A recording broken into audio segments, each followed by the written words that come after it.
Body Mandodari की, एक बड़े पत्थर से चेहरे पे वार किया गया।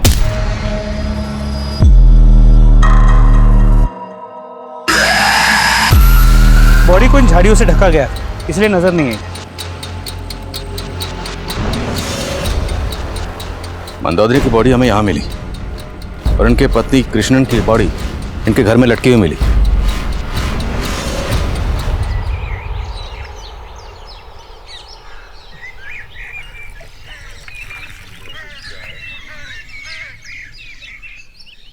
गुरुजी, गुरुजी, गुरुजी अनर्थ हो गया। प्रबोधिनी अनशन पर बैठी है।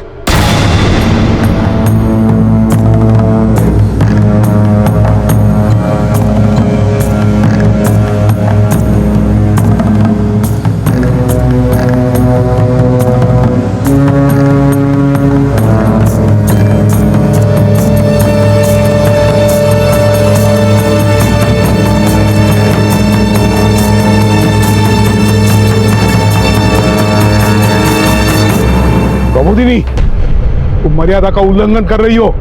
ताता, मैं अपना हक मांग रही हूँ। मेरे अप्पा इस मंदिर के महंत हैं। उनका कोई बेटा नहीं तो क्या हुआ?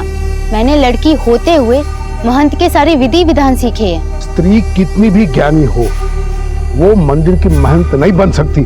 ताता, आज के युग की स्त्री जो चाहे वो कर सकती है, और जो अब तक नहीं हुआ वो मैं करूंगी। प्रबोधिनी!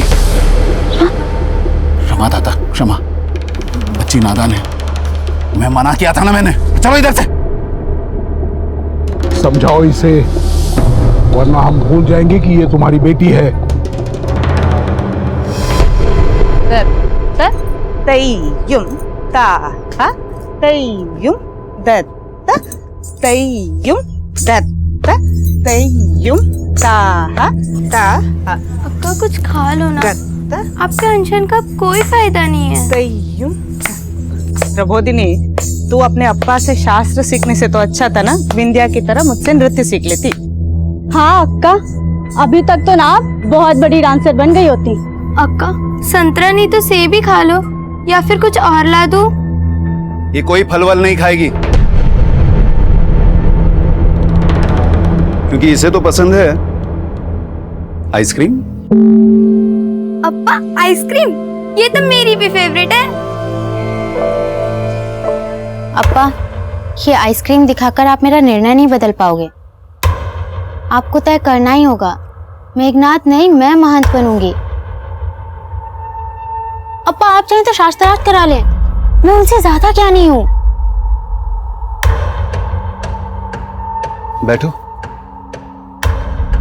देखो, ज्ञानी कभी अपने ज्ञान का बखान नहीं करता। जब तुम्हारे ज्ञान में विस्तार होगा तब तुम्हें समझ आएगा कि ज्ञान पाने का लक्ष्य, उसका उद्देश्य कोई पद या उपाधि पाना नहीं होता। अब इसे ही तय करने दो कि इसे अनशन पर बैठना है या फिर हमारे साथ बैठकर आइसक्रीम खाना। अप्पा, अक्का जब तक मानेगी ना तब तक तो आइसक्रीम पिघल भी जाएगी। ये बात तो सच है। तो हम शुरू करें? अप्पा मेरे लिए आइसक्रीम लाए हैं, तो मैं ही शुरू करूंगी।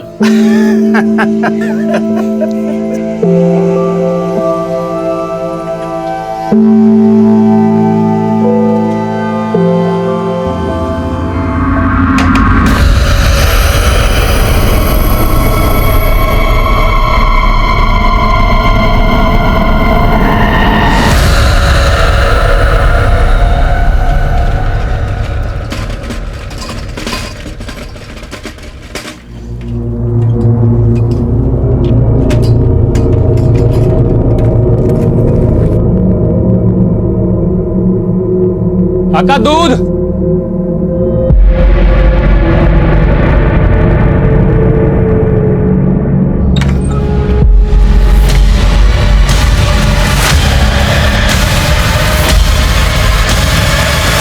नमस्कार, आदाब। मैं आदिल खान क्राइम पेट्रोल दस्तक में आपका स्वागत करता हूं। आज का यह केस कर्नाटक के गांव का था, लेकिन इसकी जड़ें हिंदुस्तान के बड़े बड़े शहरों से जुड़ी थी। यह केस सिर्फ एक परिवार का नहीं था, बल्कि कई परिवार इस केस से जुड़े थे। कृष्णन का हंसता खेलता परिवार जिस गुनाह की भेंट चढ़ा था, वो गुनाह आज हर आम इंसान की जिंदगी में दस्तक दे रहा है। ये केस पिछले दशक के दिल दहलाने वाले केसेस में से एक था। इस केस के बारे में शायद आपने देखा, सुना और पढ़ा भी होगा। आज क्राइम पेट्रोल के जरिए हम इस केस की समीक्षा करेंगे कि कैसे गलत नीयत ने एक ऐसे गुनाह को जन्म दिया जिसका तसव्वुर करना भी नामुमकिन था।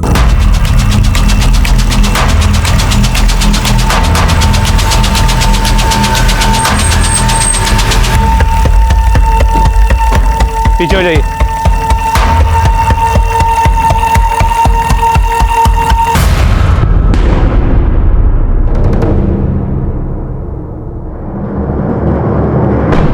रॉबिन, पूरे घर की अच्छे से तलाशी लो। सर।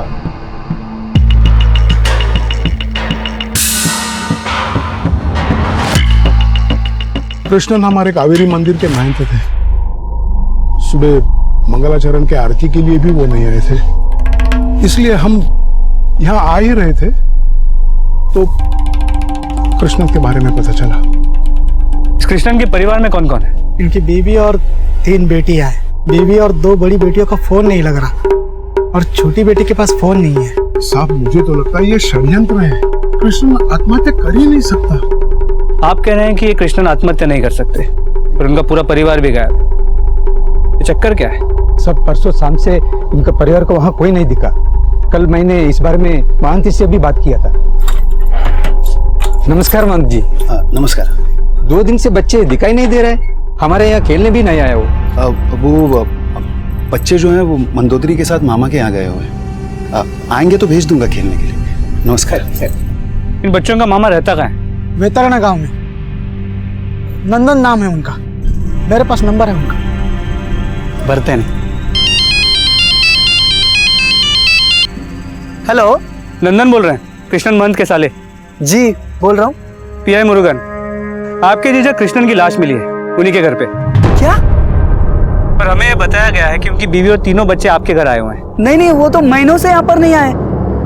क्या? अगर वहां नहीं है तो फिर गए कहाँ? सब मुझे मालूम नहीं। मानसी से साले ने ऐसा क्यों बोला? मुझे पक्का याद है, मानसी से मुझे बोला था कि उनका बीबी ने बच्चों को लेकर उसका मामा जी का घर पे गए थे। आप बोल रहे हैं कि परसों शाम से कृष्णन घर में अकेले थे, तो इन 2 दिनों में आप लोगों ने कुछ ऐसा देखा जो अजीब लग रहा हो? साहब, परसों गुरुजी की बीवी मंदिर में आई थी, उनको देख के कुछ ठीक नहीं लग रहा था।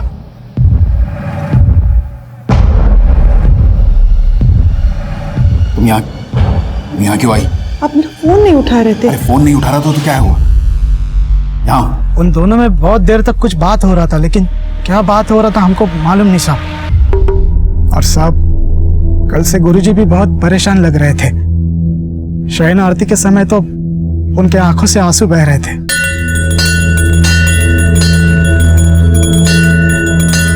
तभी लगा कि गुरुजी प्रभु की भक्ति में भाव विभोर हो रहे हैं।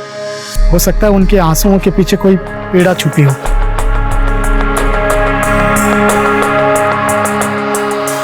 हेगड़े, गांव के बाकी लोगों से बात करो। देखो इस परिवार का गांव में किसी के साथ कोई प्रॉब्लम वगैरह था? सर, ये प्रेस कहाँ से? सर मैंने अपडेट नहीं किया था। सर, कावेरी मंदिर के महंत की मौत बहुत संदिग्ध हालातों में हुई है, तो हम जानना चाहते हैं, जैसे उनका पूरा परिवार गायब है, तो क्या ये आत्महत्या है या फिर कोई साजिश है? एक मिनट। देखिए, उनके पूरे परिवार को हम खोजने की कोशिश कर रहे हैं, पर इन्वेस्टिगेशन के बाद ही पता चलेगा कि ये सुसाइड है या इसके पीछे कोई षड्यंत्र। तो आप हमें हमारा काम करने दीजिए, पर इस बात को भड़काइए मत प्लीज। सर, एक सवाल और। प्लीज। सर, कब तक जानकारी मिल पाएगी सर इसके? हमें कृष्णन उडुपी जिले की एक जानी मानी हस्ती थी और मीडिया ने इस केस को इतना बड़ा बना दिया था, इसलिए केस मेरी अगुवाई में तुरंत ब्यूरो ऑफ इन्वेस्टिगेशन को सौंप दिया गया। मेरे लिए सबसे बड़ा चैलेंज ये पता लगाना था कि कृष्णन के परिवार के गायब होने के पीछे क्या वजह थी। कृष्णन के पड़ोसी का कहना था कि वो सब कृष्णन के साले नंदन के यहाँ गए थे, पर क्या सच यही था? मंदोदरी अक्का और मेरी बांजिया मेरे इधर आया ही नहीं सर, तो फिर ये कृष्णन जीजा जी अपने पड़ोसी को क्यों बोलेंगे कि वो मेरे इधर आया करके? तो उनका पड़ोसी गणेश झूठ बोल रहा है? पक्का सर झूठ बोल रहा है वो। क्यों झूठ बोलेगा? उसका फैमिली से क्या इशू है? सर, इसके बारे में हमको नहीं मालूम सर, लेकिन प्लीज सर मंदोदरी अक्का और मेरी बांजियों का पता लगाइए, वो जरूर मुसीबत में होगा सर। लेकिन इतना सब कुछ हो गया और आपको अंदाजा तक नहीं है कि इस सब के पीछे वजह क्या हो सकती है? सर, कई टाइम से मिला ही नहीं सर। आखिरी बार 1.5 महीने पहले मंदोदरी अक्का सुमति को लेकर मेरे इधर आए थे, 2 लाख रुपए मांग रहे थे। अक्का बोली कृष्णन जीजा जी को किसका उधारी चुकता करने का। किससे उधार लिया था कृष्णन ने?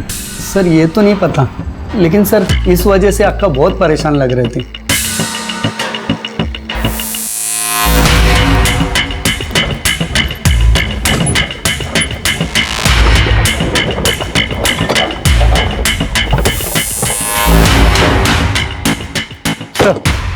नंदन ने हमें भी कहा था कि कृष्णन ने किसी से कर्जा लिया है, लेकिन वो कर्जा किससे लिया है ये अब तक पता नहीं चल पाया है। जब हमने घर की तलाशी ली तो घर में सिर्फ 2-2.5 हज़ार रुपए मिले। सोना जेवर सब कुछ गायब था। सर हमने गांव और आसपास के सभी सोनार से बात भी की, लेकिन किसी ने भी ये नहीं कहा कि कृष्णन की फैमिली से कोई भी उनके पास आया हो सोना गिरवी रखने के लिए। कृष्णन को 14 अप्रैल को यहाँ पर लटकते हुए सबसे पहले दूध वाले ने देखा, और पड़ोसियों का कहना है कि 2 दिन से कृष्णन घर में अकेला था। लेकिन सर दूध वाले का कुछ और ही कहना था। सर मैं सुना ये पड़ोसी लोग बोल रहे हैं कि पिछले 2 दिन से महंत जी की फैमिली नहीं थी, लेकिन जब कल मैं दूध देने आया था तो उन्होंने पूरा दूध लिया था, इतना रोज लेते हैं। तो तुमने कृष्णन जी की फैमिली में से किसी को देखा था? नहीं साहब, दूध तो महंत जी ने लिया था, उनकी फैमिली में तो किसी को नहीं देखा। लेकिन हाँ साहब, जब उनकी फैमिली नहीं होती तो वो दूध कम लेते हैं, लेकिन कल तो उन्होंने पूरा दूध लिया था। सर गणेश के अलावा बाकी पड़ोसियों का भी यही कहना है कि कृष्णन 2 दिन से घर में अकेला ही था। मंदोदरी के भाई नंदन से भी कोई क्लू नहीं मिल पाया। हमने सभी के कॉल रिकॉर्ड चेक किए, सुमति फोन रखती नहीं थी। तो बाकी सबका फोन कृष्णन की बॉडी मिलने के 2 दिन पहले शाम से बंद है। फोन बंद कहाँ हुआ? मंदोदरी का फोन यहाँ डाक खाने वाले एरिया में बंद हुआ था। और बाकी सबके? प्रबोधिनी और विंध्या का फोन मंदोदरी के फोन के बंद होने के 2 घंटे बाद यहाँ गाँव में ही स्विच ऑफ हुआ।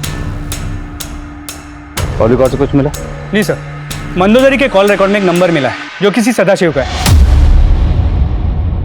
मंदोदरी का फोन बंद होने से 1 घंटे पहले उसने सदाशिव को फोन भी किया, तो दोनों के बीच अक्सर बातें भी होती। आप ये डाकखाने वाला एरिया और उसके आसपास के एरिया को एक बार फिर से अच्छे से स्कैन करिए। हम जरा सदाशिव से मिलते हैं। Right sir. थैंक यू मुर्गा सर।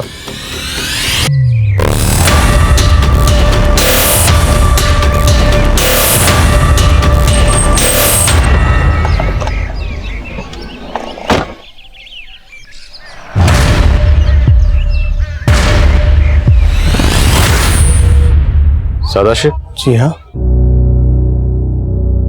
सर, कामाक्षी मेरी बेटी मंदोदरी की छोटी बेटियों के साथ स्कूल में पढ़ती थी और मंदोदरी के घर जाकर भरतनाट्यम सीखती थी। इसीलिए मंदोदरी के साथ फोन पर कभी कभी मेरी बातें हो जाती थी। कभी कभी नहीं, काफी बातें होती थी आपकी। और शायद कृष्णन को आपका इस तरह फोन पे बात करना पसंद नहीं था। ऐसा कुछ नहीं है सर। तो क्या वजह हो सकती है?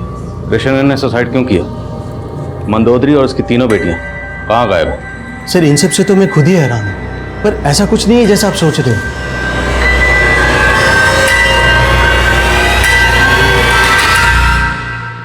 आप सुमति और बिंदिया के साथ स्कूल में पढ़ती हैं?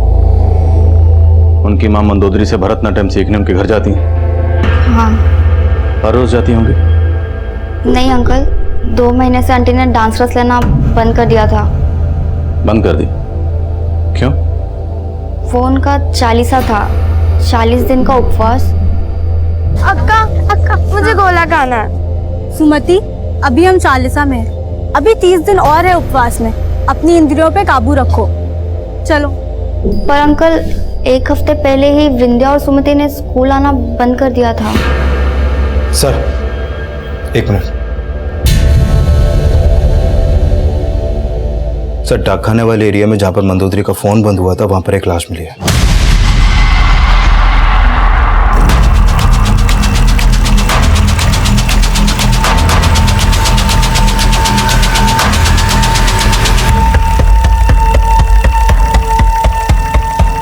सर बॉडी मंदोदरी की एक बड़े पत्थर से चेहरे पे वार किया गया।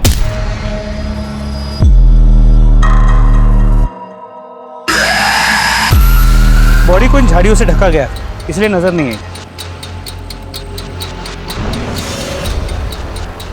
मंदोदरी की बॉडी हमें यहाँ मिली और इनके पति कृष्णन की बॉडी इनके घर में लटकी हुई मिली। घर से गहने गायब हैं, लेकिन बॉडी पर गहने इंटैक्ट। मामला रंजिश का। माँ बाप को मार दिया और उनकी तीनों बच्चियों को गायब कर दिया गया। मुझे घर जाना है, अब क्यों लाई हो मुझे यहाँ? देख, मुंह खोला है ना तो खाना खा ले, जुबान मत चला। खा ले। ये वही घर है जहाँ महंत कृष्णन का हंसता खेलता परिवार रहता था। महंत कृष्णन के बाद उनकी बीवी मंदोदरी की लाश भी मिल गई है, लेकिन उनकी तीनों बेटियां अब तक गायब हैं। महंत कृष्णन के परिवार के इस केस ने की मुश्किलें और भी बढ़ा दी हैं।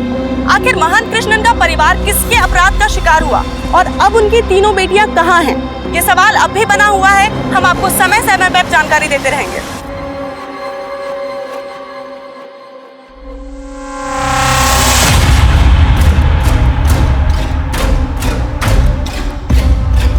सर कमें सर, मैंने मंदोदरी का बैंक स्टेटमेंट चेक किया। 2 महीने पहले मंदोदरी ने बैंक में अपने गहने गिरवी रख के 2 लाख रुपए का लोन उठाया था और उसी दौरान उसने अपने भाई से भी 2 लाख रुपए मांगे थे। सदाशिव की बेटी कामाक्षी ने बताया कि 2 महीने पहले ही मंदोदरी ने भरतनाट्यम क्लासेस लेना बंद कर दी थी और अब इसकी तीनों बेटियां गायब हैं। और मामला इसकी बेटियों के अफेयर का एंगल भी हो सकता है या फिर खुद मंदोदरी का अफेयर। मंदोदरी का अफेयर? सदाशिव और मंदोदरी में फोन पर अक्सर बातें होती थी। इन दोनों के अफेयर का एंगल हो सकता है। सर एक एंगल और है।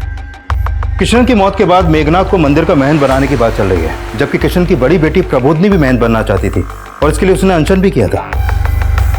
सर ये बात 2 महीने पुरानी है और किशन की मौत से सिर्फ मेघनाथ को फायदा हुआ है।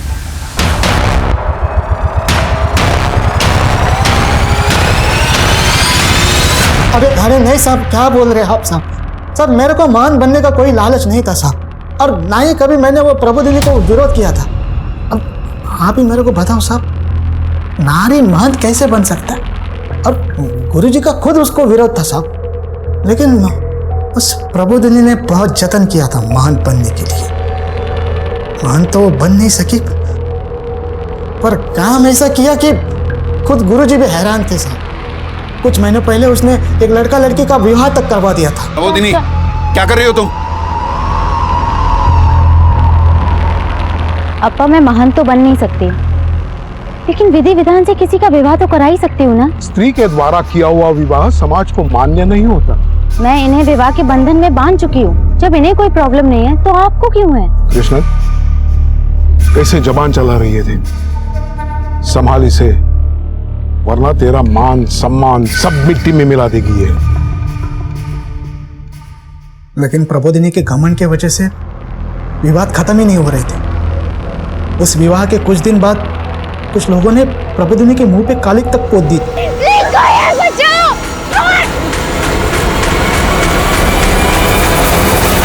कौन थे वो 2 लोग जिन्होंने प्रबोधिनी के मुंह पर कालिक पोती थी? वो मालूम नहीं साहब, उनके चेहरा ढका हुआ था। लेकिन ये तो मालूम होगा ना कि वो लड़का लड़की कौन थे जिनकी प्रबोधिनी ने शादी करवाई थी?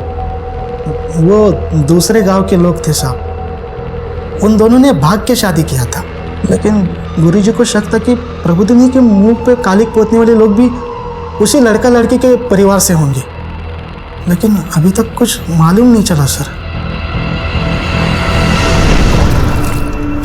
किसी के साथ कुछ किया होगा जो ये सब कर गए तेरे साथ। अब बोलेगी भी कौन थे वो? जो भी हो अप्पा, मैं उनका पता लगा के रहूंगी। मैं उन्हें छोड़ूंगी नहीं। बंद कर ये क्रांतिकारी बातें। अपना तो सोचती नहीं, अपनी बहनों का तो सोच। सुमति भी थी ना तेरे साथ, उसके साथ अगर कुछ कर रहे थे तो? अप्पा मैं अपनी बहनों के लिए अपनी जान भी न्यौछावर करने के लिए तैयार हूँ। अब फिर मत कहना कि मुझे इनकी फिक्र नहीं है। मेघनाथ इतना कुछ जानता था, लेकिन पहले कुछ नहीं बोला। इसका बयान वेरीफाई करवाओ और उस कपल के बारे में पता करवाओ जिसकी शादी प्रबोधिनी ने करवाई थी। सर आपकी वो किशन की बेटियों के अफेयर वाली थ्योरी बिल्कुल सही साबित हुई। किशन की मझली बेटी विंध्या के कॉल रिकॉर्ड में एक सरफराज नाम के लड़के का नंबर मिला है सर। सरफराज और विंध्या, इन दोनों के बीच में फोन पर काफी बातें होती थी। ये देखिए कट्टर महंत की बेटी का अफेयर दूसरे मजहब के लड़के के साथ। लेकिन अगर मान लें कि विंध्या सरफराज के साथ अफेयर के चलते गायब है, तो बाकी तो बेटी वो कहाँ है? कौन है सरफराज? सर ये है सरफराज। ये फोटो में मोबाइल नेटवर्क सर्विस प्रोवाइडर से मिला है। फिलहाल इसका नंबर बंद आ रहा है सर, लेकिन इसका मोबाइल नंबर उडुपी के एड्रेस पर रजिस्टर्ड है।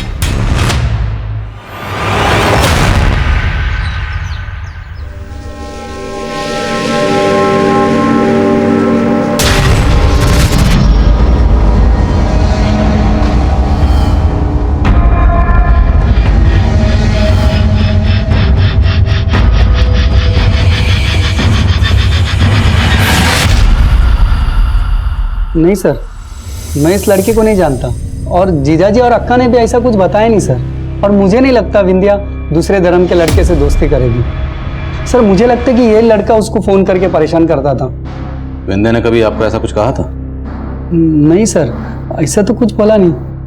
अच्छा, हमें पता चला कि आपकी बहन मंदोदरी जब भरतनाट्यम क्लासेस चलाती थी 2 महीने पहले उसने वो क्लासेस चलाना बंद कर दिया था। बंद क्यों किया, क्या वजह थी? सर तो पता नहीं, वो कृष्णन जीजाजी है ना, उनको पसंद नहीं था सर वो डांस करे। तो मतलब वो जो डांस क्लासेस चला रही थी आपके जीजा की मर्जी के खिलाफ चला रही थी? नहीं सर, पहले पसंद नहीं था, अब भी ओके था। वो सर बचपन में ना वो मंदोदरी अक्का को भरतनाट्यम डांसर बनने का बहुत शौक था, उनका सपना था। तो वो कर नहीं पाई, तो वो चाहती थी अब वो नहीं कर पाई, वो विंध्या करे। आप प्रबोधिनी को शास्त्र सिखा के उसको अपने जैसा बना सकते हैं, तो क्या मैं विंध्या को भरतनाट्यम नहीं सिखा सकती? इसकी रुचि है उसमें। अब्बा प्लीज मान जाओ ना, मुझे नृत्य में बहुत रुचि है। वो तीनों बच्चों से बहुत प्यार करते थे, इसलिए मान गए। लेकिन उनकी बेटी किसी दूसरे मजहब के लड़के के साथ दोस्ती रखे, उस दोस्ती को तो नहीं माने होंगे वो। विनोद सर, ये सरफराज उड़ीपी में जहाँ रह रहा था वहाँ मैंने उसके घर में छानबीन की लेकिन कुछ मिला नहीं। लेकिन उसके पड़ोसियों ने बताया कि वो कई दिनों से गायब है और यहाँ किराए पे अकेला रहता था, लेकिन उसकी फैमिली केरला की रहने वाली है। अगर फोन स्विच ऑफ हुआ तो फिर वो केरला में भी नहीं मिलेगा। उसकी फैमिली का पता लगाओ और सरफराज के लिए लुकआउट नोटिस जारी करो।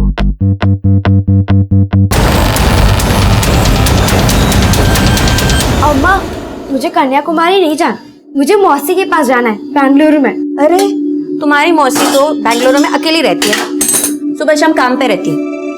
कौन संभालेगा वहाँ तुम्हें? बोलो। मैं मौसी की छुट्टी करवा लूंगी, मुझे मौसी के पास रहना बहुत अच्छा लगता है। इसका मन कर रहा है तो अपनी बहन से मिलवा ला, कन्याकुमारी बाद में चलते हैं। हाँ? अप्पा, मेरे लिए आप क्यों अपना प्रोग्राम कैंसिल करते हो? मैं मौसी के पास अकेले रह लूंगी। ठीक है, सोचते। फोन बज रहा है, उठा जा।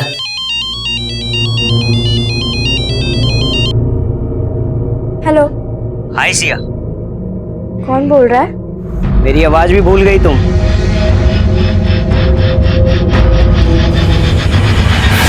हाँ अंकल, मैं सरफराज को जानती हूँ। ये पहले कभी कभी हमारे स्कूल के पास आता था।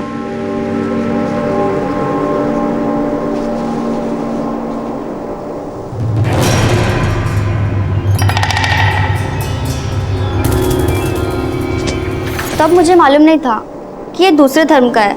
जैसे मुझे मालूम चला, मैंने विंध्या को समझाया कि उसके पापा गुस्सा करेंगे, तो उसने मुझसे कहा कि दारा शिगो है। दारा शिगो? दारा शिगो औरंगजेब का भाई था। दूसरा धर्म का होते हुए भी ना उसने उपनिषद ज्ञान में महारत हासिल किया था। और अब तो सरफराज भी उपनिषद की पढ़ाई कर रहा है। तो 2 साल बाद मैं 18 साल की पूरी हो जाऊंगी और तब तक तो सरफराज भी सब कुछ सीख जाएगा। और फिर क्या, अप्पा इम्प्रेस हो जाएंगे और हमारी शादी हो जाएगी। ले, आ गया तेरा दारा शिगो।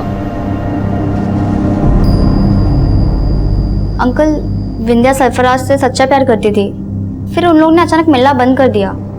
क्यों? ये तो उसने कभी मुझे बताया नहीं। शायद दोनों का ब्रेकअप हो गया था।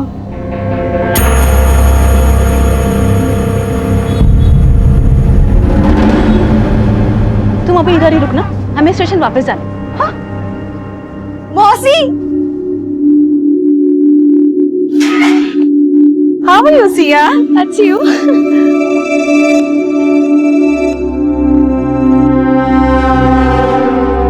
आपको पता है, मैंने ना अपना सामान भी पैक कर लिया। चलो। अरे अरे रुको, को बैठने तो दो पहले। क्या तुमने? जा पानी लेके। हाँ, अरे नहीं जीजा जी, ज्यादा टाइम नहीं है, 1 घंटे में ट्रेन भी है और ऑटो भी वेट कर रहा है। सर, शायद सरफराज और विंध्या के ब्रेकअप की वजह ये हो कि कृष्णन को उनके अफेयर के बारे में पता चल गया हो और अब विंध्या सरफराज के साथ कहीं भाग गई हो। लेकिन विनोद, सिर्फ विंध्या गायब नहीं है, उसकी दोनों बहनें भी गायब हैं। तीनों बहनों का एक साथ गायब होना, कृष्णन की लाश का उसके घर में लटका हुआ मिलना, विंध्या का मर्डर होना, यह सब किसी अफेयर के लिए नहीं हो सकता। ये कोई बड़ा गेम है। और कामाक्षी ने बताया था कि विंध्या सरफराज को दाराशु को बोलती थी और तो सरफराज उनके धर्म के उपनिषद सीख रहा था, उनका धर्म अपनाना चाहता था। तो शायद ये सरफराज सिर्फ विंध्या ही नहीं बल्कि तीनों बहनों के पीछे था। और मामला ब्लैकमेलिंग का भी हो सकता है, क्योंकि मंदोदरी पैसे के इंतजाम में लगी हुई थी। इस सरफराज की बैकग्राउंड चेक करो, पता करवाओ कहीं ये किसी क्रिमिनल एक्टिविटी में इन्वॉल्व तो नहीं।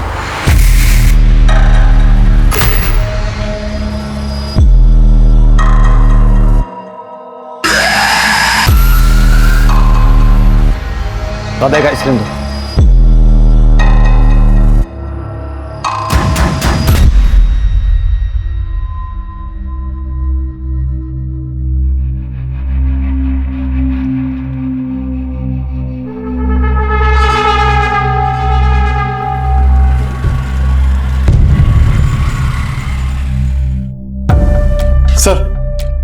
सर कृष्णन और मंदोदरी की पोस्टमार्टम रिपोर्ट आ गई है। कृष्णन की मौत फांसी की वजह से ही हुई है। उसका विंड पॉइंट चौक हुआ था और मंदोदरी की एक्सेसिव ब्लीडिंग की वजह से मंदोदरी के सर पर पत्थर से वार किया गया था। सर, इस रिपोर्ट से तो लग रहा है कि कृष्णन ने आत्महत्या की और मंदोदरी का मर्डर हुआ।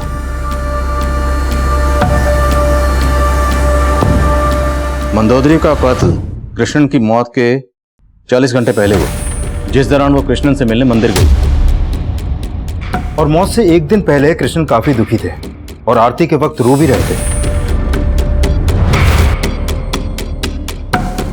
और कृष्णन जी के दुख की वजह भी यही होगी कि तब मंदोदरी भी गायब हो गई थी और उनकी तीनों बेटियां भी। सर, कहीं उन सबको किसी ने किडनैप तो नहीं किया? बेटियों को किसी ने किडनैप कर लिया, लेकिन मंदोदरी, उनका कत्ल किसने किया, क्यों किया? और कृष्णन इतना सब कुछ जानते थे, फिर भी कोई पुलिस कंप्लेंट फाइल नहीं की। क्या उन्हें मजबूर किया जा रहा था? पॉसिबल है सर। और उनकी लाश को उनके घर की छत से लटकाकर उनकी मौत को सुसाइड दिखाने की साजिश भी हो सकती है, क्योंकि जब उनकी लाश देखी गई घर का दरवाजा खुला हुआ था। और पोस्टमार्टम रिपोर्ट के हिसाब से मौत के कई दिन पहले से उनके पेट में बहुत कम खाना जा रहा था। कामाक्षी ने मैं बताया था कि वो 40 पे थे, मतलब 40 दिन का उपवास रख रहे थे। हाँ सर, और ये बात मेघनाथ ने भी कंफर्म की थी कि कृष्णन 40 पे थे। अच्छा, ये 40 सिर्फ कृष्णन जी ही रखते थे या फिर उनका पूरा परिवार भी? पूरे परिवार के बारे में मेरे को नहीं मालूम साहब, लेकिन वो 40 पे थे। इनके 40 का इस केस से कोई ना कोई ताल्लुक जरूर हो सकता है। हमें किसी भी सूरत में कृष्णन की इन तीनों बेटियों को जल्द से जल्द ढूंढना होगा।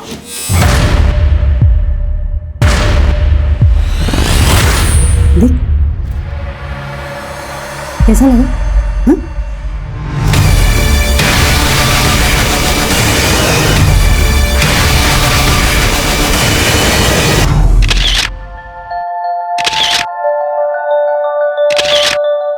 वाओ मौसी, आप तो कमाल की फोटोग्राफर हो।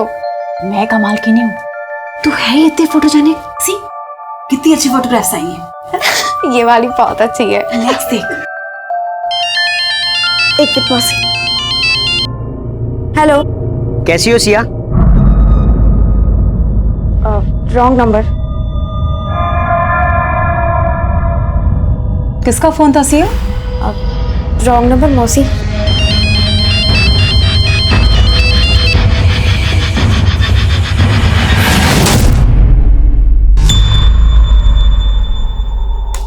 सर, मुर्गन सही बोल रहा था। 2 महीने पहले ये सब हुआ था और ये सब डाकखाने वाले एरिया के सीसीटीवी में भी कैप्चर हुआ है। डाकखाने वाले एरिया के पास ही मंदोदरी की लाश मिली थी। ये 2 लोग कौन है जिन्होंने प्रबोधिनी के चेहरे पर कालिक पोती? सर, फिलहाल इनके बारे में कुछ पता नहीं चल पा रहा, लेकिन मैं उस लड़के और लड़की के परिवार वालों से भी मिला जिन्होंने भागकर शादी की थी और प्रबोधिनी ने उनकी शादी के रिचुअल्स करवाए थे। लेकिन सर, वो कपल काफी टाइम से गायब है और उनके परिवार वालों से भी मिलकर कुछ हाथ नहीं लगा, क्योंकि वो भी अपने बच्चों के टच में नहीं है। उन दोनों के परिवार वालों का कृष्णन और प्रबोधिनी के परिवार को नुकसान पहुंचाने का स्ट्रॉन्ग मोटिव हो सकता है। डिटेल निकलवाओ। सरफराज की अपडेट? नहीं सर, अभी तक उसका कोई अपडेट नहीं है, लेकिन मैं सरफराज, विंध्या और प्रबोधिनी के सोशल मीडिया अकाउंट चेक करवा रहा हूँ, शायद वहां से कुछ मिले। अमरगुन सर, कावेरी गांव के बाहर एक जमीन कावेरी मंदिर के धर्मशाला के लिए खरीदी गई थी। वहाँ एक कुटिया भी है। अभी अभी फोन आया था कि उस कुटिया से बहुत गंदी बदबू आ रही है। ठीक है, पहुंचता हूं। फोरेंसिक टीम को बुला लो। सर, यहाँ अंदर बॉडीज। सर, जब हम लोग यहाँ पहुंचे तो दरवाजे को बाहर से ताला लगाया हुआ था। सर, यहाँ पे अंदर आके देखा तो सर, ये तो प्रबोधिनी और विंध्या की लाश है। तो फिर ये सुमति कहाँ है?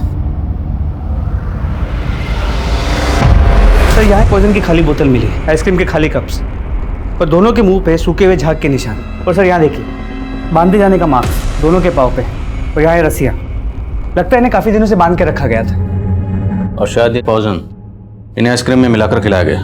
आसपास के इलाके में पता करो पॉइजन कहाँ मिलता है और किसने खरीदा, सबकी लिस्टिंग करो। Okay sir. धर्मशाला का काम फंड्स की कमी की वजह से बहुत पहले से बंद हो चुका था, और मंदिर के लोगों के अलावा इस तरह यहाँ ताला लगा के कोई चला जाए मुमकिन नहीं लगता। प्रबोधनी और विंध्या की मौत के लिए जिम्मेदार लोग मंदिर से जुड़े हो सकते हैं, सबको हाजिर करो। साहब काफी वक्त से हम वहाँ गए नहीं है। तो क्या किसी और से कृष्णन की बेटी को वहां पर बंद करवाया था? ये देखो, ये किसी की चाल है मुझे बदनाम करने की। किसकी चाल?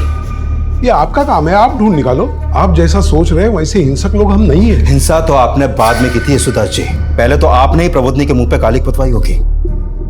अरे सर, आप बेकार में मेरे पर शक कर रहे हैं साहब। उस धर्मशाला वाली जगह पर तो खुद गुरुजी का भी आना जाना था साहब। साफ साफ बोल, क्या कहना चाहता है? मैं बस इतना ही कहना चाहता हूँ कि साहब मैंने कुछ नहीं किया साहब। तो किसने किया? तुम्हारे ठेकेदार ने, यशोदास ने? बार बार एक ही बात का जवाब नहीं देंगे हम, हमें जाने दो। अगर आप हमें बंद करेंगे तो जगह जगह दंगे होंगे। आप जानते नहीं है हमारा यहाँ कितना प्रभाव है। जब तक इन दोनों के खिलाफ कोई ठोस सबूत नहीं मिलता, इन्हें यहाँ ज्यादा देर तक रखना ठीक नहीं होगा। इनके फॉलोअर हंगामा कर सकते हैं, जाने दो इन्हें, लेकिन नजर रखो इन सब।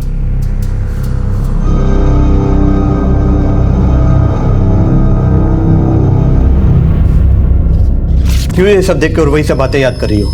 क्या सोच रही हो? कुछ नहीं अप्पा। मैं जानता हूँ बार बार पुलिस के यहाँ आने से तू घबरा गई है, पर डर मत। मैंने जो समझा है वही करना। किसी को भी विंध्या की मम्मी की वो बातें बताना मत। सर, कमेन। क्राइम सीन पे जो आइसक्रीम के कप मिले थे उस पॉइजन के ट्रेसेस मिले हैं, और वो पॉइजन कहाँ से और किसने खरीदा था पता चल गया। किसने खरीदा था? अरे साहब, आप बार बार मेरे को उठा के यहाँ पे लेके आते। साहब मैंने कुछ नहीं किया साहब, मेरे को जाने दो साहब। देख, अभी तक तुझे ऐसे ही जाने दिए, लेकिन इस बार सच नहीं बोलेगा ना तो तुझे यहाँ की आइसक्रीम खिलाएंगे। आप मेरा भरोसा नहीं करोगे साहब। वो पॉइजन मैंने खरीदा जरूर था, लेकिन वो मुझसे गुरुजी ने खरीदवाया था साहब। कौन गुरुजी? यशोदास? कृष्णन गुरुजी। मैं सच बोलता हूँ साहब, आपको उस दुकान वाले ने भी बताया होगा। मैंने वो पॉइजन गुरुजी के मौत के 1 हफ्ता पहले खरीदा था, और खाली पॉइजन नहीं खरीदा साहब, उसके साथ में मैंने घर का राशन भी खरीदा था। अम्मा आई। अम्मा, राशन। मेरे को शक है कि गुरुजी ने ही वो पॉइजन निकल के उस धर्मशाला वाली कुटिया में ले गए होंगे। तो अब तू ये नई कहानी सोच कर आया? अरे नहीं साहब, मैं कोई कहानी नहीं बना रहा साहब। उस रात को आरती के समय गुरुजी के आंख में आंसू देखा तो मुझे अजीब सा लगा। मैंने सोचा कि गुरुजी को जाके मिलूंगा उनके घर पे, इसलिए मैं घर भी गया था तो वहाँ पे ताला था साहब। मैं वापस मंदिर की ओर निकला तो गुरुजी, आप इतनी रात को यहाँ पे क्यों आए गुरुजी? वो मैं जरा ध्यान लगाने के लिए आया। चलो साहब, उस रात गुरुजी का बर्ताव मुझे कुछ अजीब सा लग रहा था साहब, और जब वहां से लाशें निकली तो मैं समझ गया साहब। तो तू कहना चाहता है कि कृष्णन ने खुद अपनी बेटियों को वहां कैद करके रखा हुआ था, और उन्होंने आइसक्रीम में पॉइजन मिलाकर अपनी बेटियों को खिला दिया? नहीं साहब, उन्होंने क्या किया मेरे को नहीं मालूम साहब। और हमें मालूम है। दरअसल उस रात तूने कृष्णन को वहां नहीं देखा था, कृष्णन ने तुझे वहां देखा था। उस कुटिया में कृष्णन ने अपनी बेटियों को नहीं, तूने उनकी बेटियों को कैद करके रखा हुआ था। आइसक्रीम में जहर कृष्णन ने नहीं, तूने मिलाया, तूने उनका मर्डर किया। कृष्णन ने तुझे वहां देख लिया था, इसलिए तूने कृष्णन को उनके घर में लटका दिया। मंदोदरी का मर्डर भी तुमने किया। तो क्या बोल रहे साहब, मैंने ऐसा कुछ नहीं किया साहब। ये बोल, सुमति कहाँ है? साहब मेरे को नहीं मालूम सुमति के बारे में, मुझे छोड़ दो साहब, मैंने कुछ नहीं किया साहब। ये ऐसे नहीं मानेगा, इसे दूसरे कैबिन में लेके जाओ, अच्छे से आइसक्रीम खिलाओ। अरे साहब मेरी बात सुनो साहब, मेरे को छोड़ दो साहब। साहब मैंने कुछ नहीं किया साहब। अरे साहब,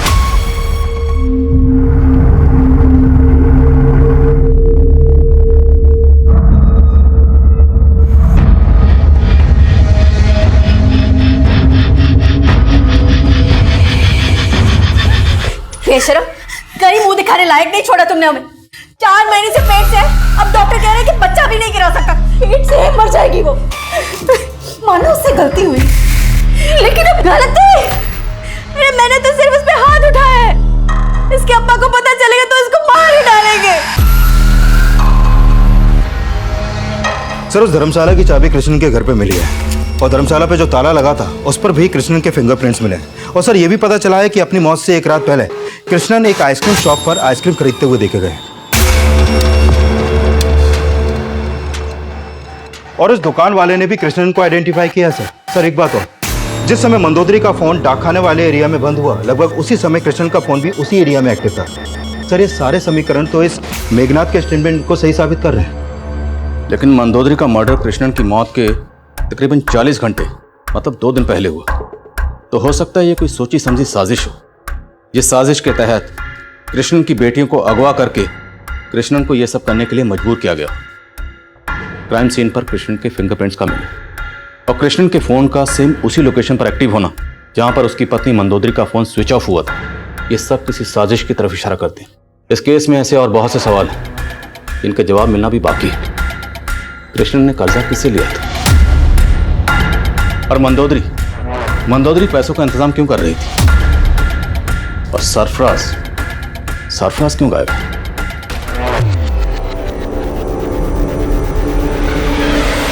और वो 2 लोग कौन थे जिन्होंने प्रबोधनी के चेहरे पर कालिख पोती थी? और सबसे अहम सवाल, सुमति कहाँ है? खा ले। और कुछ सोचा है तुमने उसके बारे में जो मैंने तुम्हें बोला था, या यूं रो रो के मरना है? मैं आपकी बात मानूंगी तो आप मुझे छोड़ दोगी? सोचूंगी।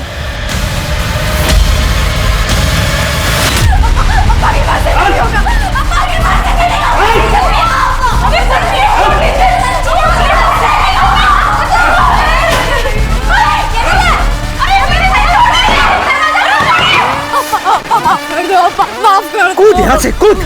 माफ कर दो। मुझे माफी नहीं, मौत दूंगा मैं तुझे। ऐसी लड़की नहीं चाहिए मुझे। कूद। नहीं कूदेगी? नहीं, अब्बा माफ ठीक कर है। दो।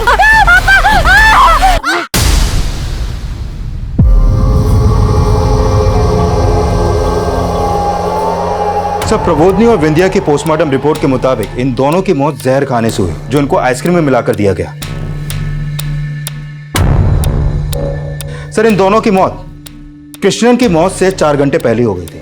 मतलब मंदोदरी का कत्ल इनसे 36 घंटे पहले हुआ। सर, इस रिपोर्ट में यह भी सामने आया है कि विंध्या सेक्सुअली एक्टिव थी, जबकि प्रबोधनी वर्जिन।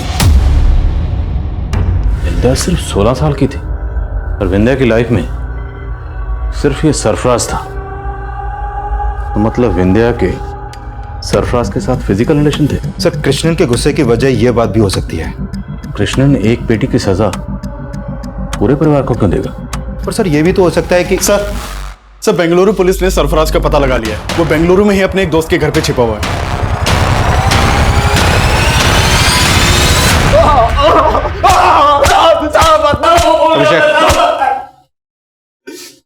बोल। साहब, अम्मा कसम मैं सच बोल रहा है साहब, मैं भागा नहीं था। तो मेरे को खबर आई कि विंध्या के फादर ने सुसाइड किया और सारा फैमिली गायब है, तो मैं डर गया था साहब। सोचा वो मंदिर वाले लोग आके मेरे को परेशान करेगा, नुकसान पहुंचाएगा। विंध्या के फादर कृष्णन को पता था कि तुम्हारी विंध्या के साथ सिर्फ दोस्ती नहीं, फिजिकल रिलेशन भी थे? नहीं सर, हम लोग में ऐसा कोई रिलेशन नहीं था सर, बल्कि हम लोग में अच्छी दोस्ती थी।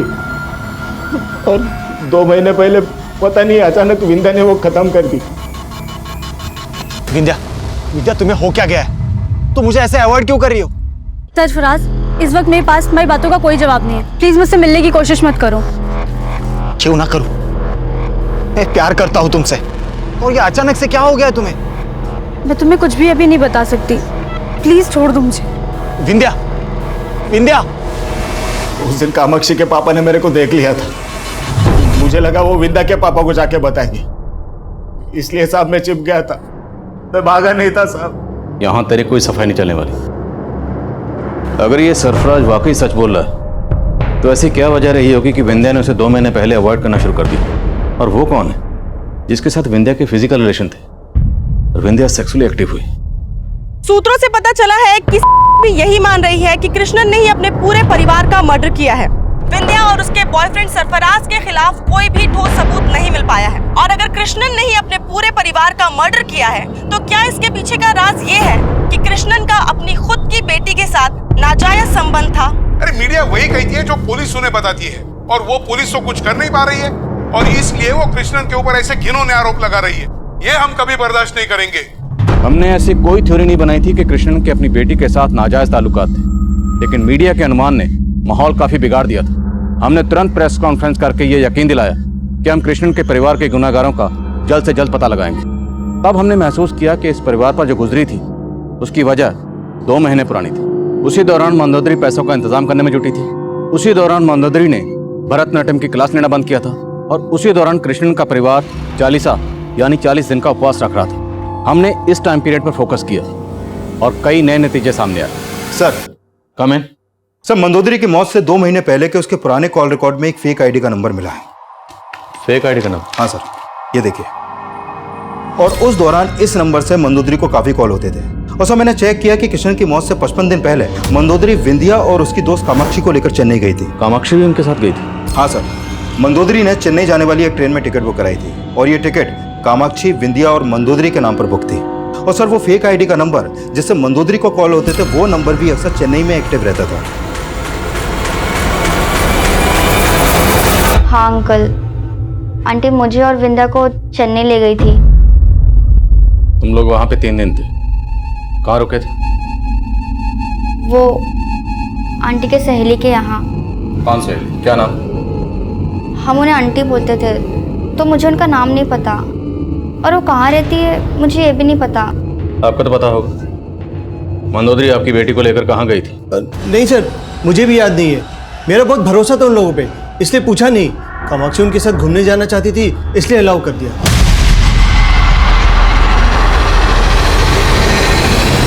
ये सदाशिव पक्का को छुपा रहा है, और इसकी बेटी कामाक्षी भी वही बोल रही है जो उसके बाप ने उसे बोला है। इन दोनों बाप बेटी पर नजर रखो, और हम मंदोदरी के भैया भाभी से मिलते हैं। शायद उन्हें मालूम हो कि मंदोदरी चेन्नई में किस सहेली के वहां रुकी थी। Okay sir. मुझे नहीं मालूम अक्का का कौन सहेली चेन्नई में। मुझे तो ये भी नहीं मालूम अक्का चेन्नई गई थी। मंदोदरी को एक फेक आईडी से लिए गए नंबर से अक्सर कॉल आते थे चेन्नई से। ये वो नंबर है। किसका है नंबर? सर, ये नंबर के बारे में मेरे को नहीं मालूम सर। बाकी सबको तो हमने खो दिया, लेकिन सर प्लीज आप कुछ भी करके सुमति को ढूंढ दीजिए ना, प्लीज सर। ए, क्या हुआ? मैंने तो तुझे अभी बांध के भी नहीं रखा, तो गुमसुम से क्यों बैठी है? मुझे अक्का, अम्मा और अप्पा की याद आ रही है।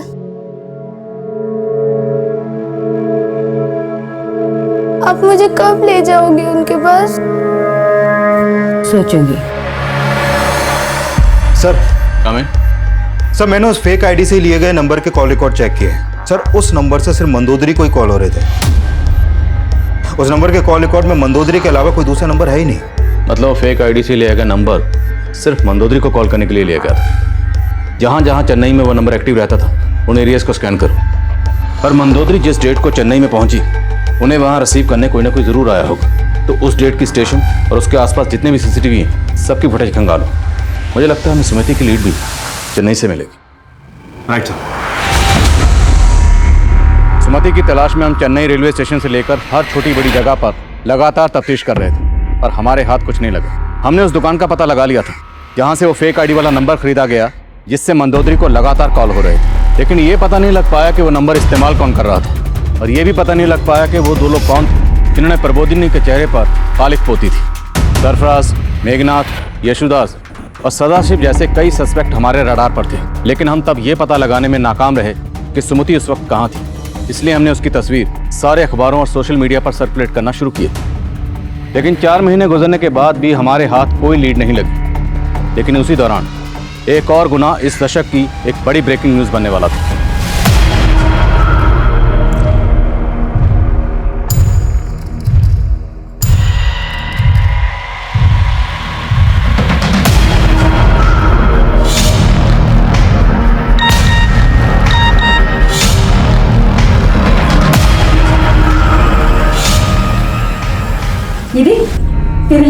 लेके आई हूँ साड़ी। अच्छी है ना? अरे वाह। मुझे ये नहीं चाहिए आंटी, मैं आपकी सारी बातें मानती हूँ। अब मुझे घर का भी लेके जाएंगी। अरे तेरे लिए तो कर रही हूँ मैं। देख, ये साड़ी पहना के सजा के तुझे घर पे भेजूंगी, तू बहुत सुंदर लगेगी। हाँ चल आजा आजा।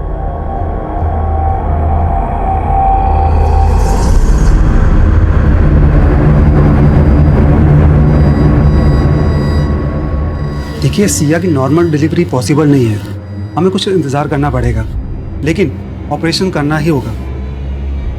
ठीक है डॉक्टर साहब, ठीक है। ठीक। एक्सक्यूज मी, मुझे आप लोगों से कुछ बात करनी है। आप बाद में बात कीजिए प्लीज। आप लोग मैं प्रेस से हूँ, मुझे अभी बात करनी है आप लोगों से। बोलिए, क्या बात करनी है? मैंने पता किया कि सिया की उम्र 16 से भी कम है और आप लोग उसकी डिलीवरी करवा रहे हैं। आप लोग सच सच बताइए, सिया का रेप हुआ है ना? आप लोग यही बात पुलिस से छिपाने की कोशिश कर रहे हैं ना? देखिए आपको गलत फहमी हुई है। मेरी बेटी का कोई रेप नहीं हुआ है, बस उसे गलती हो गई है कि इतनी कम उम्र में उसने अपने बॉयफ्रेंड से रिलेशन बना लिया, बस। बॉयफ्रेंड? कौन है उसका बॉयफ्रेंड? व्योमकेश हमारी बिरादरी का है, हमने समझौता भी कर लिया है। वो बच्चे को एक्सेप्ट करेगा। जब सीए 18 ईयर्स की हो जाएगी ना, तो हम शादी कर देंगे उसकी। चल। तो फिर आपके पास व्योमकेश का फोटो तो होगा? अरे मैडम, ट्रस्ट में हम कह रहे हैं कि हमारी बिरादरी का है। मैं ट्रस्ट कर रही हूँ, आप सिर्फ फोटो दिखा दीजिए। अरे ये देखिए, ये है व्योमकेश।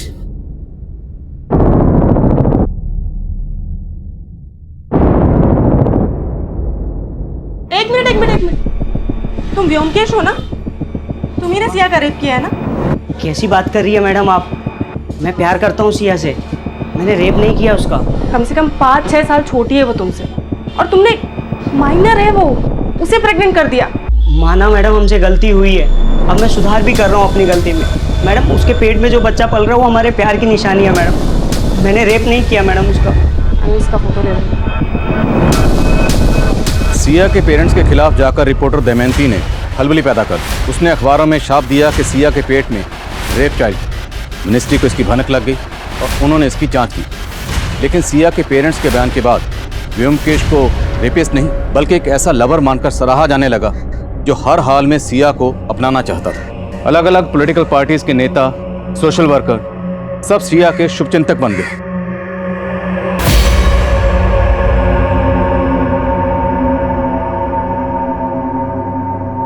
लेकिन बच्चे को जन्म देने के बाद संदिग्ध हालात में सिया की मौत हो गई। उसके बाद ऐसे ऐसे राज सामने आने लगे कि पूरा स्टेट हैरान रह गया। सिया की मौत के बाद से उसका बॉयफ्रेंड व्योमकेश फरार है, जिससे सवाल ये उठता है क्या वाकई में व्योमकेश उस बच्चे का पिता था या फिर किसी गुनाह को छिपाने की साजिश की जा रही है। देखिए, मुझे तो लगता है कि सिया का मर्डर भी एक साजिश है। आखिर में वेंकट ही मिला था सिया से, और मुझे तो डाउट है कि ये व्योमकेश भी वेंकट का ही एक मोहरा है। असल में वेंकट का ही रिलेशन था सिया के साथ। देखिए, बिना किसी आधार के शमिता मेरे ऊपर आरोप लगा रही है। ये मेरे को बदनाम करने का उसका साजिश है और उसका फायदा वो अगले इलेक्शन में उठाना चाहती है। ये केस भी कृष्ण के केस की तरह ही एक सेंसिटिव केस था, इसलिए ये केस भी मेरी अगुवाई में ब्यूरो ऑफ इन्वेस्टिगेशन को सौंप दिया गया। और अब सिया के केस में हमें कृष्ण के परिवार के साथ हुए गुनाहों के जवाब भी मिलने वाले। सिया ने तो हमें यही बोला था कि व्योमकेश उसका बॉयफ्रेंड था। ये व्योमकेश अब कहाँ? वो पता नहीं, वो सिया अपनी मासी के घर गई थी रहने के लिए, वही मिला था। और उसके साथ 2 दोस्त भी थे, अश्विन और राघव। राघव और अश्विन कहाँ है? वो तो सिया की मासी कामिनी को ही पता है। कामिनी बेंगलुरु में कहाँ रहती है?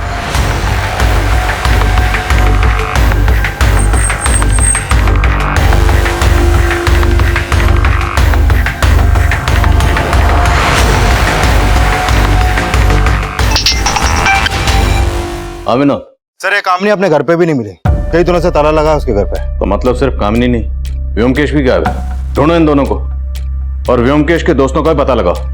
Okay sir. सर आपके लिए एक लेटर आया है, लेकिन भेजने वाले ने इसके ऊपर अपना नाम पता कुछ नहीं लिखा है। लेटर?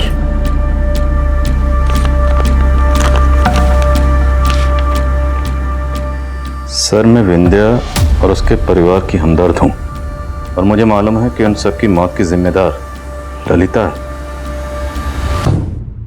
पिछले 4 महीने से हमें कृष्णन के केस में कोई लीड नहीं मिली और आज अचानक ये लेटर। लिखा किसने?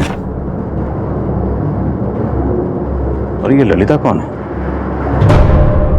नहीं सर, मैं कोई ललिता को नहीं जानता हूँ, जो अक्का और जिया जी के परिवार को जानता हूँ। सर, ये लेटर आपको किसने भेजा? भेजने वाले ने अपना नाम पता कुछ भी नहीं लिखा, लेकिन इतना दावा जरूर किया कि कृष्णन और उसके परिवार की मौत की जिम्मेदार ललिता है। इसका मतलब सुमति भी? देखिए, अभी कुछ भी दावे के साथ नहीं कहा जा सकता। अभी तो ये भी कहना मुश्किल है कि लेटर सच्चा है झूठा है। पर ये ललिता कौन है? सर, वो कामाक्षी बोल रही थी, मंदोदरी अक्का उन्हें चेन्नई में उनकी कोई सहेली के पास ले गई थी। सर, ये ललिता वही तो नहीं? अंकल, मैंने बोला था ना, मुझे मंदोदरी आंटी की सहेली का नाम नहीं मालूम। पर क्या तुम ललिता नाम की किसी औरत को जानती हो जो विंध्या की फैमिली को जानती हो? नहीं अंकल। लेकिन एक मिनट। हाँ विनोद, व्योमकेश के दोनों दोस्तों का पता चल गया सर। हमने कुछ नहीं किया सर, वो व्योमकेश ने उसके साथ क्या? हमने पता लगाया, तुम दोनों भी व्योमकेश के साथ सिया की मौसी के घर गए थे। क्या करने गए थे? बोलो।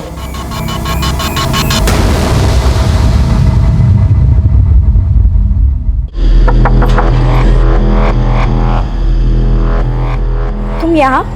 तुमने फोन नहीं उठाया इसलिए मैं यहाँ चला आया। अंदर नहीं बुलाओगी? मौसी घर पर नहीं। तब तो अच्छा मौका है। व्योमकेश, अरे क्या कर रहे हो? साहब, हमें नहीं पता कि उसने अंदर जाके सिया के साथ क्या किया। हम तो बाहर ही खड़े थे, फिर उसकी मासी आई और उनको देखकर हम लोग भाग गए। अरे सिया? हम तो खुद हैरान थे सर कि वो सिया के साथ शादी करने के लिए राजी कैसे हो गया था। वो तो सिर्फ सिया के साथ मजे लेना चाहता था सर, इसके अलावा हमें कुछ नहीं पता सर। व्योमकेश और कामनी, ये दोनों इस वक्त कहाँ हैं? सर, हम सच्ची में कुछ नहीं जानते। सर, हमने ललिता के बारे में मेघनाथ समेत कई लोगों से पूछताछ की, लेकिन किसी को भी ललिता के बारे में कुछ नहीं मालूम। तो हो सकता है ललिता का नाम इस केस में हमारा ध्यान भटकाने के लिए लाया गया हो, क्योंकि अगर किसी को लीड देनी थी तभी देते। अब अचानक से इतने अरसे बाद ये लेटर क्यों लिखता? फिर भी पता करो ये लेटर पोस्ट कहां से हुआ। शायद ये भी पता चले कि पोस्ट किया किसने। Okay sir. और अभिषेक,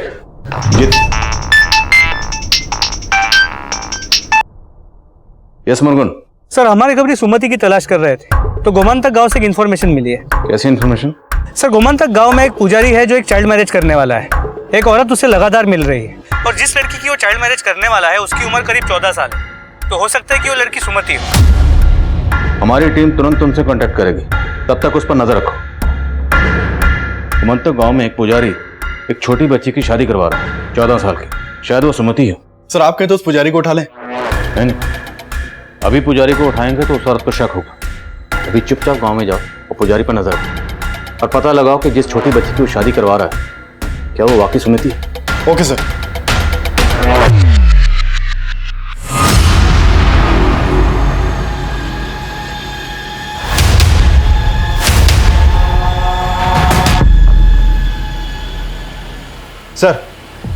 सर, मैं कामिनी के कॉल रिकॉर्ड चेक कर रहा था तो उसमें एक ललिता नायर नाम की औरत का नंबर मिला है। सर, ये नंबर काफी टाइम से बंद है। ये उसका फोटो है सर। ये फोटो हमें मोबाइल नेटवर्क सर्विस प्रोवाइडर से मिला है। ललिता, जो लेटर हमें भेजा गया था उसमें भी ललिता के नाम का ही जिक्र था, जिस पर लेटर लिखने वाले ने कृष्णन के परिवार को खत्म करने का आरोप लगाया था। और सिया का केस आते ही अचानक से वो लेटर हमें भेजा गया। तो क्या वो ललिता और ये ललिता दोनों एक ही होंगे? सर, कुछ कह नहीं सकते हैं, लेकिन इस ललिता का नंबर भी चेन्नई के एड्रेस पर रजिस्टर्ड है। चेन्नई में मंदोदरी कामाक्षी और विंध्या को लेकर गई थी। सर, मैंने चेन्नई पुलिस को ललिता के एड्रेस पर भेजा था, लेकिन वहां पर काफी टाइम से ताला लगा है। सर, मैंने इसका कॉल रिकॉर्ड चेक किया। इसका कॉल रिकॉर्ड वेंकट समेत कई बड़े बड़े नेताओं और उद्योगपतियों के नंबर से भरा पड़ा है। और इस लीडर वेंकट पर सिया के रेप का आरोप लगा था। मिलना पड़ेगा इस वेंकट को और इस ललिता नायर की फोटो कामाक्षी को दिखाते हैं। हो सकता है ललिता वही ललिता हो जिससे मिलने के लिए मंदोदरी कामाक्षी और विंध्या के साथ चेन्नई गई थी। ये ललिता कौन है मेरे को नहीं मालूम। मेरे पास ऐसा बहुत फोन आता है जो मेरा पीए उठाता है। मेरे को तो लगता है कि ललिता का कॉल आना भी एक चाल था। Sir, excuse me. Hello sir, मैंने कामाक्षी को ललिता नायर का फोटो दिखाया तो उसने पहचानने से मना कर दी। लेकिन सर मालूम चला है कि जो लेटर आपको भेजा गया था वो लेटर किसी और ने नहीं बल्कि उडीपी डाकखाने से कामाक्षी ने पोस्ट किया था। वहाँ के एक सीसीटीवी में वो लेटर बॉक्स में लेटर डालते हुए कैप्चर हुई थी। हाँ अंकल, मंदोदरी आंटी हमें चेन्नई में इन्हीं के पास ले गई थी। ललिता नाम है इनका, इसलिए तुमने हमें लेटर लिखा था। पहले क्यों नहीं बताया? पापा ने बताने के लिए मना किया था। क्यों मना किया? क्या छुपा रहे हो? बस सर, हम अपनी इज्जत बचा रहे थे, बाकी कुछ भी गलत नहीं किया sir. Excuse me sir.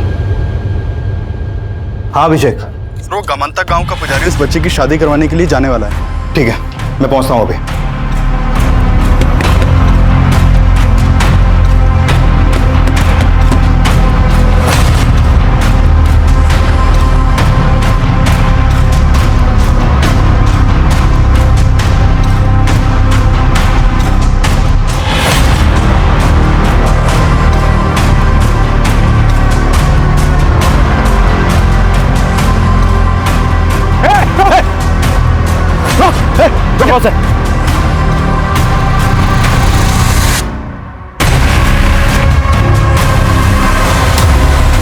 Sir, बड़ी मुश्किल से मेरे बेटी का रिश्ता एक जगह तय हो गया था।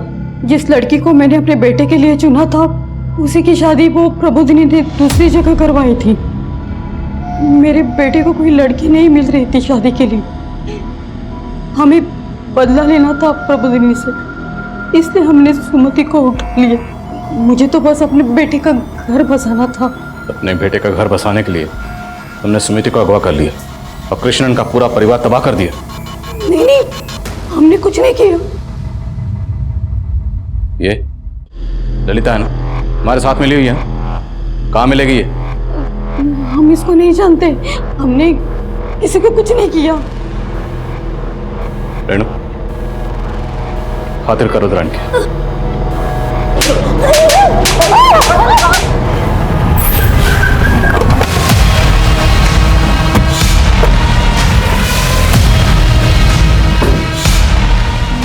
मंदोदरी आंटी मुझे और विंदा को यहीं लेकर आई थी सर, ललिता आंटी के पास। हाँ विनोद। सर, कामाक्षी ने जो बंगलो दिखाया वो शूटिंग के लिए दिया जाता है और जिस दौरान मंदोदरी कामाक्षी और विंध्या को लेकर यहाँ पर आई उस समय ये बंगलो विक्रांत प्रोडक्शन को दिया गया था। और सर ये भी पता चला है कि ये ललिता नायर एक मॉडल कोऑर्डिनेटर है और सिया की मौसी कामनी एक फोटोग्राफर। ये दोनों इस वक्त कहाँ हैं? सर शायद बेंगलुरु में हो। विक्रांत प्रोडक्शन से ललिता के बेंगलुरु का एड्रेस मिला है। सिया हमेशा से एक एक्ट्रेस बनना चाहता था। अक्का और जीजा जी को ये बात बिल्कुल नहीं पसंद था। समर वेकेशंस पे सिया हमारे पास आया था ताकि वो फिल्म्स में ट्राई कर सके। ललिता एक मॉडल कोऑर्डिनेटर है, काफी टाइम से हम उसको जानता था। जानती हूँ, एक प्रोड्यूसर है जिसे सिया जैसा ही चेहरा चाहिए। मैंने ललिता पे ट्रस्ट करके सिया को इसके साथ भेज दिया, पर मुझे नहीं पता था कि ये उसके बचपने का फायदा उठा के उसके साथ चीट करेगा। सिया मेरी बातों में आ गई। मुझे लगा कि मैं उसकी मासूमियत का फ़ायदा उठा सकती हूँ और मैंने वही किया। और उसे सिर्फ प्रोड्यूसर्स के पास ही नहीं, बाकी बड़े बड़े लीडर्स, बिजनेसमैन, उनके पास भी ले जाने लगे।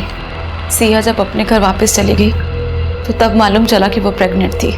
उसने मुझे सब बताया कि ललिता ने उसके साथ क्या क्या करवाया। हमें बहुत गुस्सा आया सर, पर इसने हमको धमकी दिया था। तो अगर अपना मुंह खोलेगी ना तो सारा करियर बर्बाद हो जाएगा।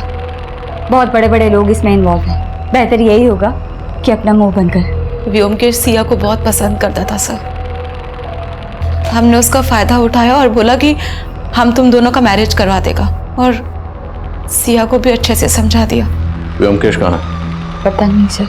तुमने मंदोदरी, कामाक्षी और विंध्या को ट्रैप कैसे किया? दोनों बच्चियों ने स्कूल की ओर से एक एनजीओ में डांस परफॉर्मेंस दिया था। सोशल नेटवर्क पे उनकी और एनजीओ की फ़ोटोज़ थी। मेरे जानने पहचानने वाले एक प्रोड्यूसर को वो दोनों लड़कियां पसंद आ गई। सर, उस आदमी ने मुझे बहुत बड़ा ऑफर दिया उन लड़कियों के लिए। मैंने फेक आईडी के नंबर से मंदोदरी को कॉल किया उसको बहुत बड़ा झांसा दिया सर कि एक बहुत बड़ा प्रोड्यूसर इन दोनों लड़कियों को लेकर एक बहुत बड़ी फिल्म बनाना चाहता है। मंदोदरी उन दोनों लड़कियों को लेकर चेन्नई आ गई। मैंने कोल्ड ड्रिंक में बेहोशी की दवा मिलाकर उनको पिला दी।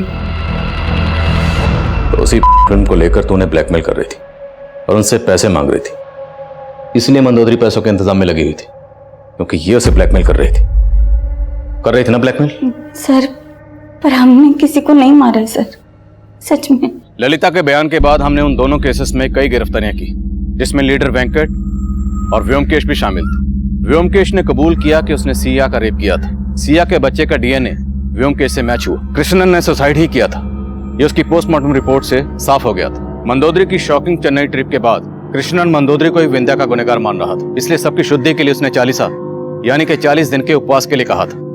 लेकिन चालीसा खत्म होने के 2 दिन पहले ही सुमति गायब होगी, और शायद इसके लिए भी कृष्णन मंदोदरी को ही जिम्मेदार मान रहा होगा। जहां मंदोदरी का फोन स्विच ऑफ हुआ, उस जगह पर कृष्णन का फोन एक्टिव था।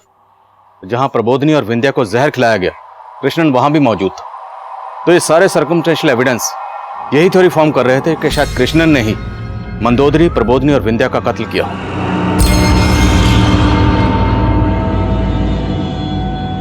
कृष्णन ने यह सब क्यों किया, किन हालात में किया, यह हमेशा एक अनसुलझी पहेली ही रहेगी। लेकिन इन दोनों केसेस में जो कुछ सामने आया वो कई संजीदा सवाल खड़े कर रहा है। हर फील्ड में औरतों को काम देने से लेकर और कई वजहों से उन्हें गलत नीयत से इस्तेमाल किया जाता है। अब मैं आदिल खान आपसे इजाजत लेता हूं, आपसे फिर मुलाकात होगी एक और नए केस के साथ। तब तक देखते रहिए क्राइम पेट्रोल दस्तक। मकसद बताना नहीं, बचाना है।